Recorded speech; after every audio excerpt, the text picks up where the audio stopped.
What is supervenience in ethics? Have you ever wondered how our moral judgments connect to the facts of the world? Today, we will unpack the concept of supervenience in ethics. Supervenience is a principle that suggests moral properties depend on non-moral properties. This means that if two situations are identical in all relevant non-moral aspects, they must also be identical in their moral aspects. For example, consider the act of stealing. The moral judgment that stealing is wrong is based on non-moral facts about the act itself. This includes what was taken, how it was taken, and the context surrounding the act.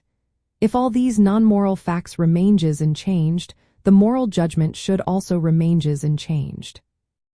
This principle highlights that moral differences cannot occur without some difference in the underlying non-moral facts. However, the opposite is not necessarily true. Non-moral differences can exist without resulting in moral differences.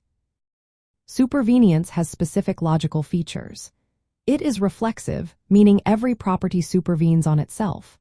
It is transitive, which means if one property supervenes on another, and that property supervenes on a third, then the first property supervenes on the third. Lastly, it is non-symmetric, indicating that if one property supervenes on another, the reverse is not guaranteed. From an ethical standpoint, supervenience supports the idea that moral judgments are not arbitrary. They are anchored in factual details about situations. This connection helps bridge the gap between facts and values.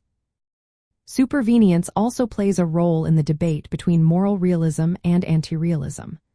Moral realism holds that moral facts exist objectively, while anti-realism argues that they do not. Supervenience can be a key point in discussions about whether moral properties can be explained by non-moral properties.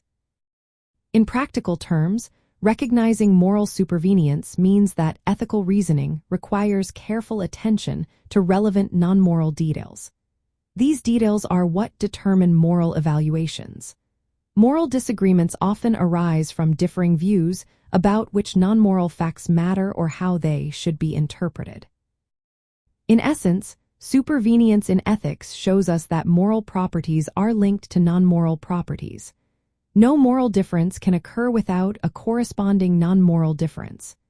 This principle helps us understand the relationship between our moral judgments and the factual features of the world around us.